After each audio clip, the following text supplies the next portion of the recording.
Hello and welcome back to the lecture on chapter 12. It is a big chapter. That's why we broke it up into 5 chunks. We're picking up today on page 283, methods of package closure.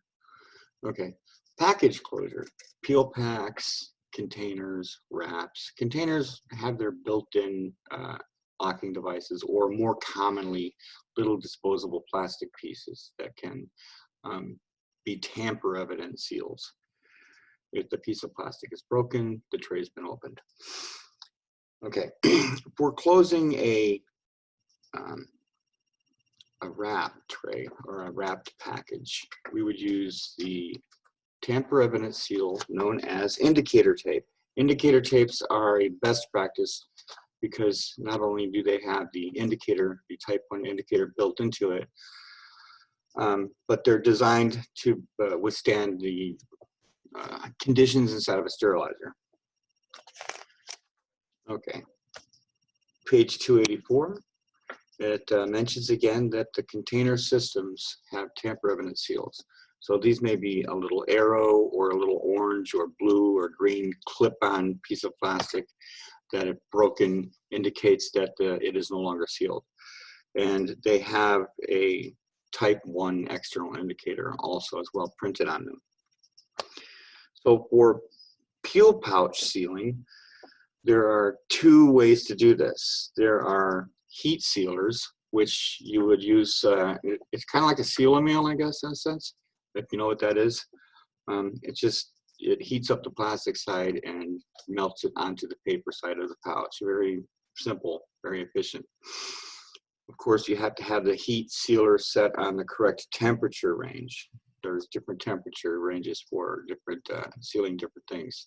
There's the Tyvek pouches, which melt at a much lower temperature. And then the dust covers, you can heat seal them, but they melt at a much, much lower temperature. So it's possible that you'll have 3 heat sealers in your department, and you would want to make sure you choose the right one. Pro tip, if you put a dust cover, which melts at a pretty low temperature, into a high temperature paper plastic pouch sealer, you're going to have a mess. Not that you're not going to do it, or not that you are going to do it. When you're doing a heat seal, it's not the best picture, but on 285 it shows an example of a crease caused by poor sealing technique. Sometimes this poor sealing technique is because you're choosing a pouch that's just barely longer than the item you're sealing, and it doesn't allow it to make full contact. Or it could just be that you're sloppy. Or it could just be that you're actually new to this game and you haven't had much experience with it. Some peel pouches are self-adhesive. Now these, literally, they have the instructions on how to do it printed on the pouch in many cases.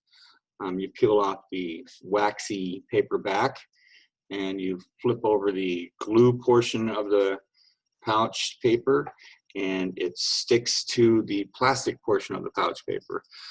So with this, it's really important though that you pay attention to fold it in the correct place, because if you don't, it may just be on the plastic portion and not across the paper and the plastic. And if you do that, then it won't actually be sealing anything. It'll just look like it's sealed. So the pouches that are adhesive, they'll usually tell you also where to fold it. There might be a little dotted line or a little perforated line on where to fold it.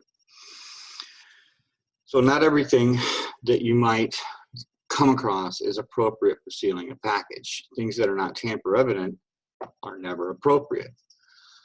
Things that can poke holes through the package are never appropriate.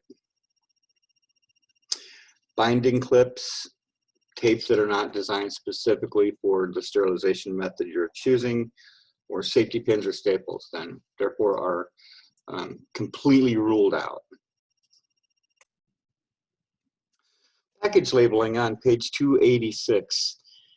Absolutely everything that you package must be labeled clearly on the outside of the container, the wrap, or the peel pouch. So peel pouch is one of the cool things about peel pouches is the plastic side you can see through. But that doesn't mean that we don't have to label what's inside of there. There are many instances when you could have an instrument that looks like something else. And if we just allow people to look and say, oh, that's a whatever, that could literally lead to patient injury. So what should be on the outside of the package? Well, a description of the package contents. The initials of the package assembler or the packager. That's you. The lot control number. This is what goes on right before it gets sterilized. So it'll usually typically be something like the identifier of the sterilizer, like sterilizer number 2. The Julian date or the Gregorian calendar date. The load run. So if you run it, the first load of each day would be load 1, and then the second load of each day would be load 2, and so on and so forth. Identification of the sterilizer and cycle to be used. So if you're writing identification of the sterilizer and cycle to be used, that means the sterilization method. So if something's going into a low temp sterilization method called ethylene oxide, then that's what you put on there, not sterilizer number 2. This is all very easy and basic. You'll learn this on your first day doing sterilization. You're going to go by what they do at your facility. Some of this stuff may not actually be written on the containers. So for example, assigned storage location. They may not be writing assigned storage location if it belongs to the operating room.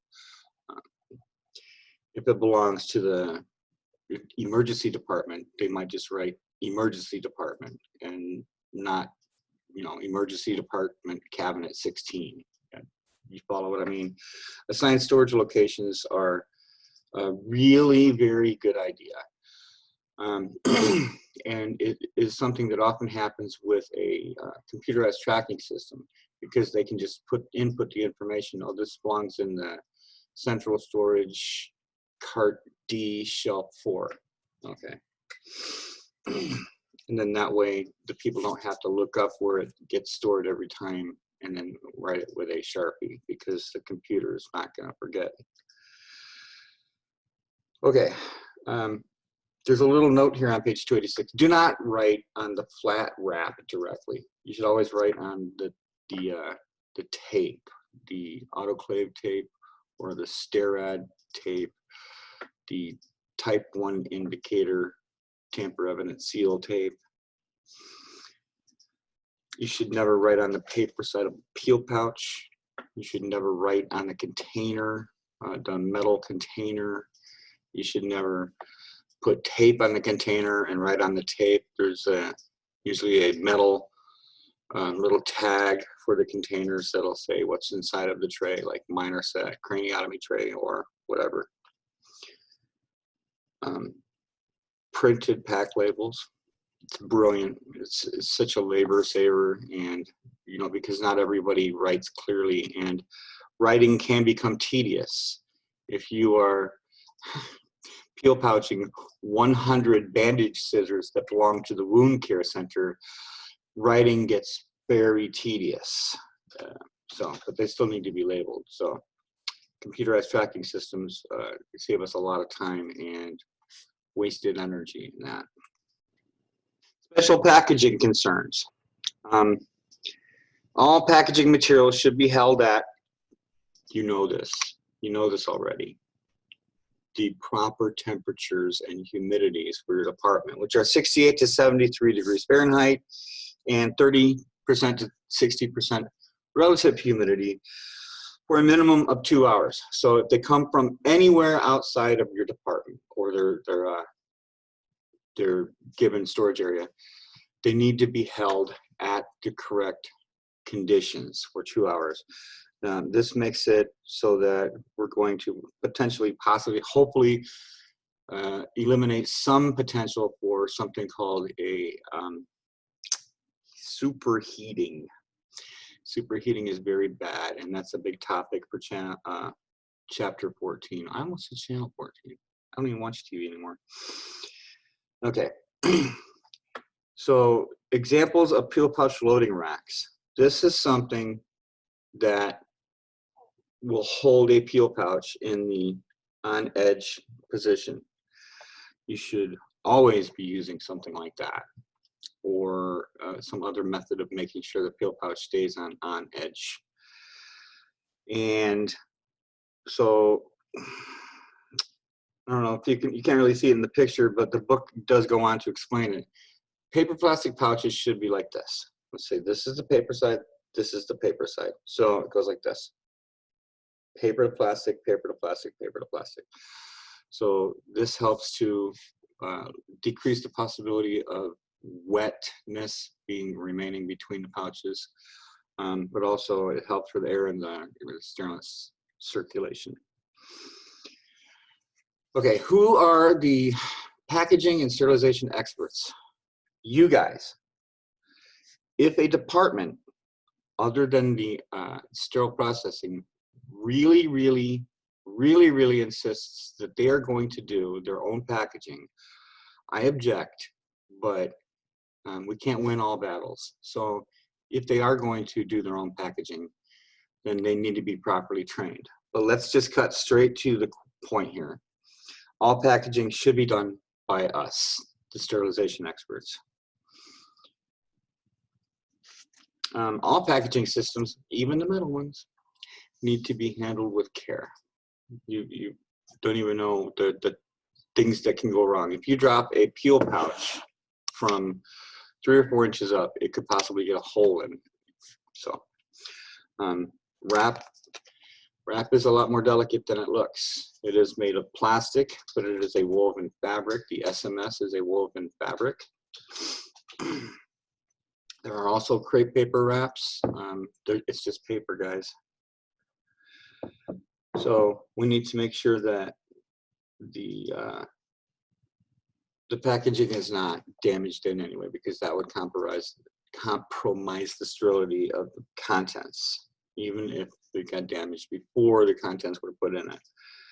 We need to make sure that all pouch contents and outside packaging of flat wrap or containerized instruments, we need to check them for moisture after sterilization. There's a list of things that we need to check, but if you open up the sterilizer door and you see moisture sitting on something, then you have a failure. It could be that it's just 1 or 2 items, or it could be the entire load. That's a topic for chapter 14. But as you're unloading the sterilizer, you definitely want to make sure that you're checking things like, is the tape intact? Is everything labeled? Does everything have the proper information on it as far as the load lot number? Are the arrows or little tamper-evident seals intact? Is everything dry? And there's a list of things you want to check for before you take those things off the cart. And of course, a topic for another chapter, make sure everything's cool to the same temperature as the room. Sterility maintenance. How do we make sure that things stay sterile? Well, chapter 16 focuses on storage of items. But sometimes the storage is outside of our control. If something is going to go to the ER, the storage is in their control. So for things like this that must be transported through the hospital, maybe open carry, we can put a dust cover on it. So the dust cover is also called a sterility maintenance cover.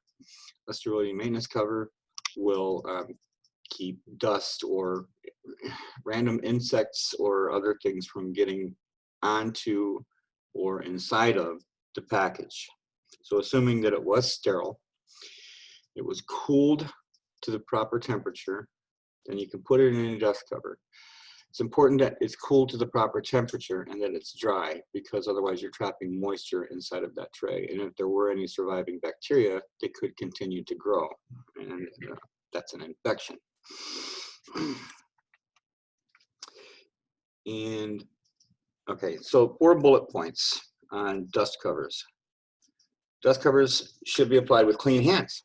They should be applied as soon as the item is cool enough to package. You should use a dust cover that is slightly larger than the item to be packaged. Don't force it in there like the tiny jacket on a big man Chris Farley thing. Don't do that. Carefully place the sterile item inside the dust cover. Ensure the sterile package label is visible. Gently compress the package to remove air and seal the dust cover. Make sure it's sealed all the way. Okay, there's a note here. It says expiration dates of any item in a dust cover is not extended by placing the item in a dust cover. But you also have to make sure that if you put other items inside of the dust cover, example, a cut down tray, you're going to put a dust cover on it because it's going to live in a nursing unit. But they want to have certain other disposable things to go with that. So maybe they have an 18 gauge needle and some 2x2 gauze also stuffed into the dust cover with the tray. They can't be inside the tray because we can't sterilize them inside the tray. You have to make sure that we're not letting the little things like needles and gauze expire as that thing sits on the shelf. So this is not in the book, but I want to say it's a good idea to put an out date on the outside of the dust cover, or the thing that's going to outdate first. So if you're putting a 2x2 gauze pad in there, then the out date is January 30th, 2024, then you should write that the tray out dates on that day. Now this is not in the book, this is just me telling you. Okay, that was it. See you soon.